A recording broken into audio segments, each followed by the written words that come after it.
Hello YouTube, I'm DK TARDIS and you're here for another video review. Now, it has been a while since my last review and I do apologise for that, but real life does tend to bite you on the bum when you least expect it. But hopefully I'm over the worst of it, so let's get on with the review because you don't want to hear me waffling about my private life. Now, today we are going to be reviewing this. This is Transformers Dark of the Moon wheeljack stroke Q. Now I say wheeljack stroke Q because on the credits of Dark of the Moon that is as how he is credited, wheeljack stroke Q. So I'm going to call him wheeljack for the rest of the review because that's pretty much who he is, and it's just the camera. So let's look at him in a bit more detail. Now he does come with a few accessories which we are going to get into, but in robot mode properly. But first off, here's his mech tech weapon, which as you can see is green. Does have some nice moulded detail, but it's green, and it does this spinny blade of death. And he does have mech tech ports, which there, and they do, you know, they are that springy stuff, so you can actually plug it in to the ports, either port on the top, and I've just pulled everything apart. There we go. Size comparison wise, here he is with Vehicle. My Vehicle is called Frank, and this is Rumble. So really, so size comparisons with them because these are the mainstream at the moment.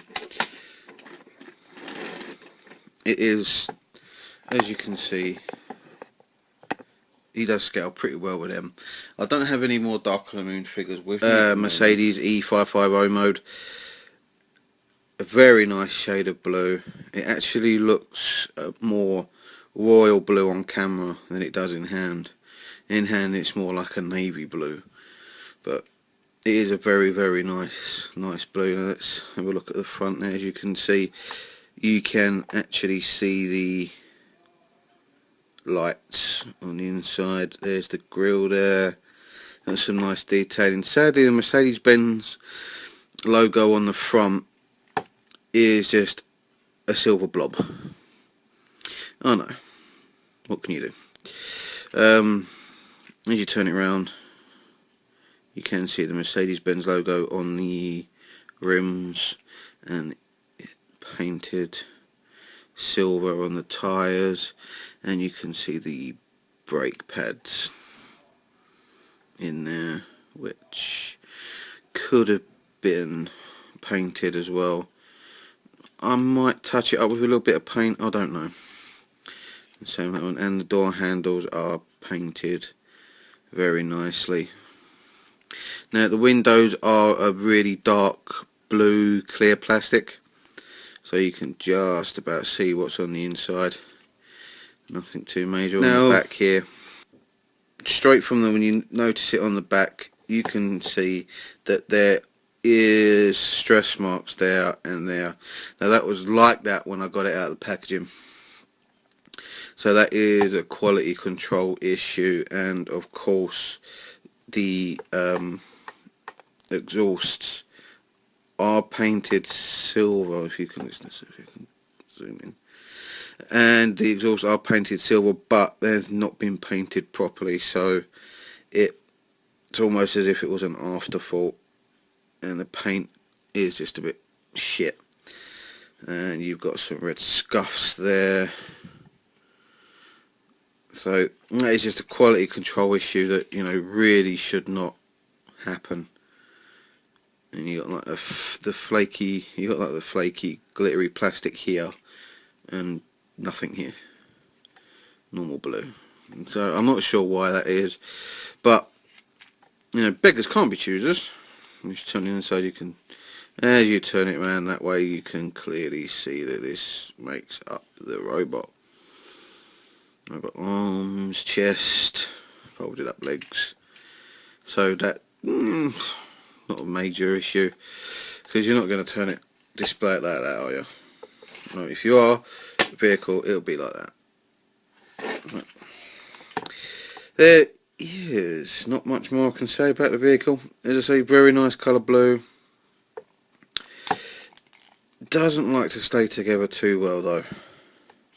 That's another complaint. Great big gap there. But that's the most worrying on the back. So,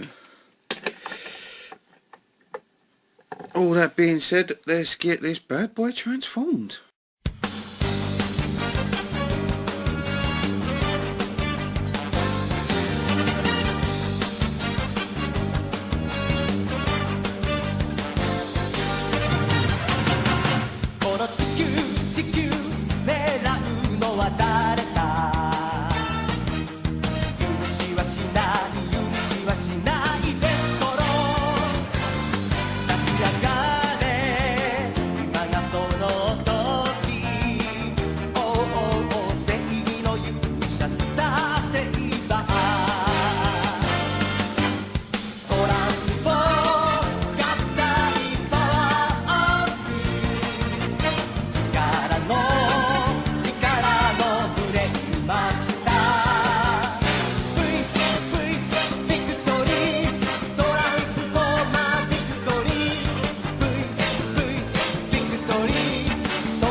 Okay, here he is in robot mode. Now, size comparison. Here's Wheeljack with RID Rumble. Frank the Recon. Now, as you can see, Frank is a little bit taller than him. Just a quick size comparison. Let's look at him in a bit more detail. Now, the head sculpt, see if I can zoom in. There you go. Now, the head sculpt is a little bit weird. Doesn't really match the character from the film, because this is the toy and here's the character from the film. Not a great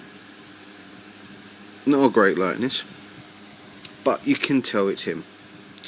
And he doesn't have any light piping, although the bits on the side of his head are the clear plastic, and the eyes, you can see, are painted in nicely there. And it's just the paint detail all around is just pretty good. Got like the clawy hand things there. More quality control issues. Paint scuffed. Articulation wise, his head is on a ball joint, so he can do the full range of movement here. His shoulders are also on a ball joint, so they can do a 360, although they do get a bit hampered with the shoulder kibble. At the side they've got a swivel at the elbow and a double hinged elbow due to the transformation. No wrist articulation. Does have a waist swivel. Legs go forward and back, and he does have a pretty good knee, and I've just broke a bit off, which just pops back. I'll rephrase that. The knee articulation is a bit naff, unless you want to do it that way, which is a bit silly. Looks like it's been put on backwards, which is a bit silly, but you know, I'm not a toy maker. Now, he does have a few quality control issues, like here you can see a bit has broken off, and it shouldn't have. The same on the other side. That was like that from straight out of the pack. The paint scuffs, which are really just annoying, but other than that, he's got some very, very tight joints, so he will, you know, he does hold the posies really, really well. And just a really, really annoying bit about this figure is the shin guard here.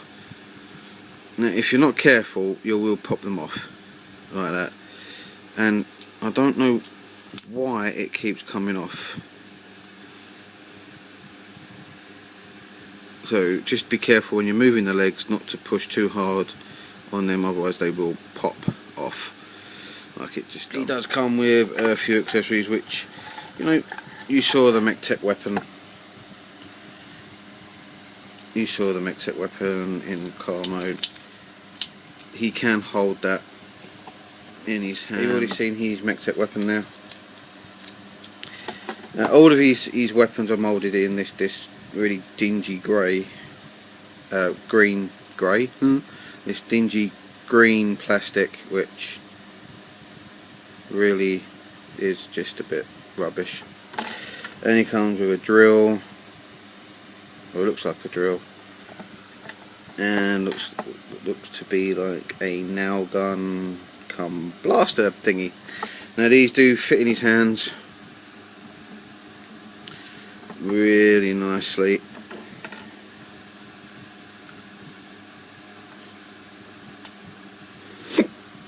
Like that. Although putting this one in his hands has caused stress marks. Putting the main MechTech weapon in his hand has caused stress marks to appear on the hand. So I don't know if you can see it there. So that you're going to have to be careful of, because otherwise the top part of the hand is going to snap off. So again, that is quality control issue, which really should not have happened. But that's Hasbro for you. Now he does have on his chest these pegs, which you've got the 3mm clips, which you can just clip on now for weapon storage. And of course he can actually hold his staff, which is excellent. And again, for weapon storage on the back, you've got a clip there, so you just clip it on and you can pose, have him pose with it like that. If you so can I recommend this figure? That is actually a hard question to answer. Like that.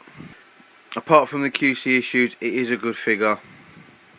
If you can find it cheap enough, then yes, I do suggest you do pick it up, but don't pay too much for it. I'm going to end the review there. I've been DK TARDIS. Thank you all so much for watching. To all my viewers and subscribers, you guys rock. Take care, guys.